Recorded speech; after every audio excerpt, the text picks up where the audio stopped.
What's up, Matt? I Not, thought. Sorry. not much, Craig. What's up? I have a question for you about hypertension. Okay. Can you file a VA claim for it? Yes, you can.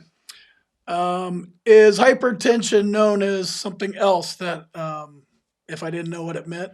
Well, a lot of people call it high blood pressure, but there's a difference between the that's two. it. The high blood pressure is like pre-hypertension, but once you get hypertensive blood, then that's when they give you that diagnosis. So it's not actually the same. It's not. People Okay. will apply for hypertension. They'll apply for high blood pressure and get denied because they do not have a diagnosis of hypertension. Interesting. Yeah. I learned something daily at this point. Thanks. That's actually kind of important and relevant. So VA claims are all about strategy. I preach and I teach strategy in my boot camp. Check it out at combatcraig.com. Hypertension claims. They're more important than the VA wants us to, right? What should we know about hypertension and filing a claim for Does it? anybody see this happiness he has? What's he smoking here? It's tobacco and it's tobacco and it's not wacky. Yeah, I don't know about that. So hypertension claims are really important because hypertension is almost, I call it like a gateway disease. You know, like back in high school, we had the gateway drugs. This is a gateway disease in that if you get rated for hypertension, you're most likely going to be rated 0%, maybe 10%, 20% is super high. But the thing with hypertension is it is destroying your arteries. It's destroying you from the inside out, and it causes catastrophic secondary conditions. So chronic heart failure, you've got chronic kidney disease, you've got strokes, you've got hypertensive heart disease, you've got diabetes. These are all horrible diseases that can be caused by and secondary to hypertension. And unfortunately, these are all vet killers. I mean, these are deadly. So this isn't migraine secondary to tinnitus. It might fit. These are all secondary killers. Yeah, they're big ones. So how's the VA look at hypertension? It seems like this would be something they want to sweep under the rug, kind of. Well, is that what they do? That's probably what they do. I would agree that's how they've approached it. I mean, if you look back at the Agent Orange regs from 2010 when they added, heart disease, ischemic heart disease, Parkinson's, and the B-cell leukemias, they had all this evidence showing that those were connected to Agent Orange, but they had even more evidence showing that hypertension was connected. And the reason why they didn't do it is because they knew all these secondary disabilities that were caused by hypertension would lead to probably 100% ratings for the vets, but then also they'd take the next step and their vet would probably die of that and they'd be owing DIC benefits. Exactly. Oh, wow. And so the VA looked at that and they said, this is too much money. They made a political decision back then to say, we don't want to pay this. So now when you look at this, the VA is going to come out and you say, I have hypertension and it's related. The VA is going to say, okay, great. We can't fight that. So we'll give you 10%. Let's see if you go away. But if you've had a stroke or you have diabetes or you're on dialysis for your kidneys. There are two times when you don't need a nexus. When you file a claim while you're still on active duty, like a BDD claim, or when you're in the 1-year presumptive period. Any other time, you need a nexus. You also need a strategy. Check out my boot camp and contact my med team if you need a nexus. Those things are probably all related too, and those things you should be getting at least 100% for. Yep. When did... You mentioned 2010. When did and just Agent Orange, right? Yeah, so when did it become an Agent Orange presumptive? The PACT Act. Okay, so just now. Yeah. Like August, whatever, last year. Just last year. Yeah.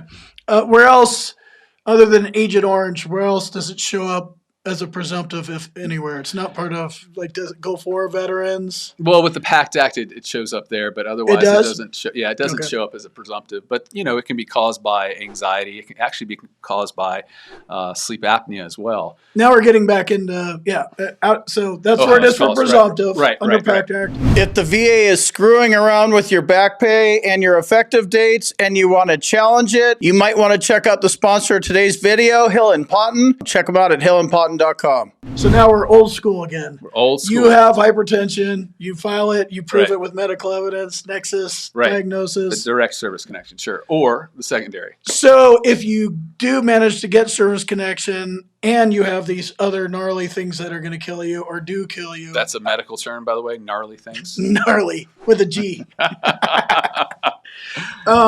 If you have hypertension and diabetes, are they going to fight? How hard are they going to fight you? When They're going to fight you. Okay. But the medical evidence is with you. Gotcha. And so that you just need to, I just think you just need to keep trucking. And when you start looking for medical literature to support your claim, you don't have to look very far. Diabetes and hypertension, they're married together. Yeah. And they're killers. As are, strokes, heart disease. And I mean, hypertension is just awful all around.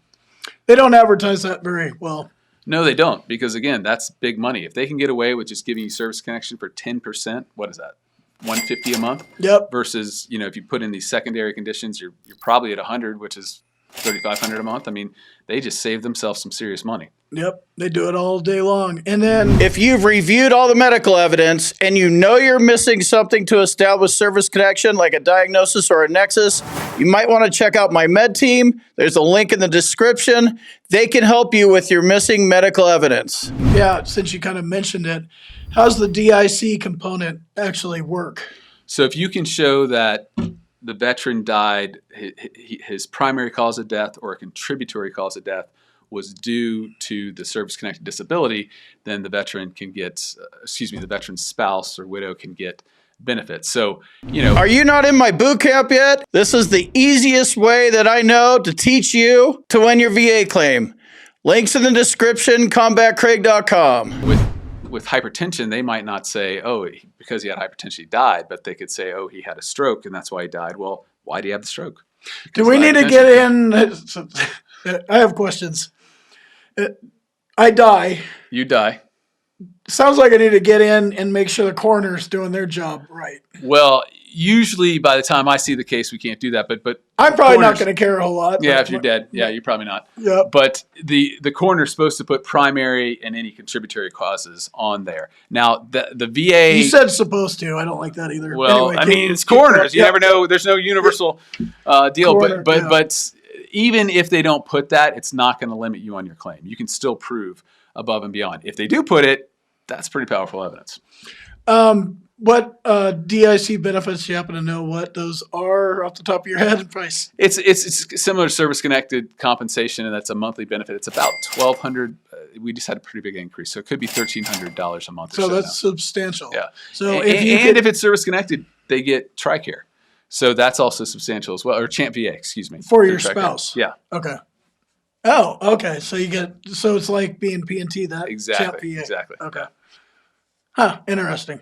All right. Anything else? Hypertension's a big one. I'm kind of downplaying a little bit because my voice is hoarse and we just shot a couple videos. Anything else about hypertension that we should know about? No, just don't let them underrate you. That's what I would say. No, that's probably the biggest thing. And so, what about the pills? The medications, that's probably worth talking about. Well, for hypertension or any other disability, if you're taking medication that causes another disability, well, that's a secondary disability. Well, okay, so I have hypertension, but I take blood pressure meds to keep the number down. Right. I go into my CNP exam, and I'm only at this number. Should I be not taking my meds so my actual number is revealed? Not a good idea because I'll probably be dead by the time I show up. Right. No, you take your meds because they consider medication in there. If it's okay, so it is considered. Yeah. Blindly, or that sounds like another rabbit hole. Yeah. Could be. Yeah. Well, in the diagnostic code, it's supposed to be considered. Okay. So take your meds. It's factored in. Right. Not like that for every single disability. No. This one it is. Right. Thank you very much. Good to be here, Craig. You have a great day. All right. Bye. Bye.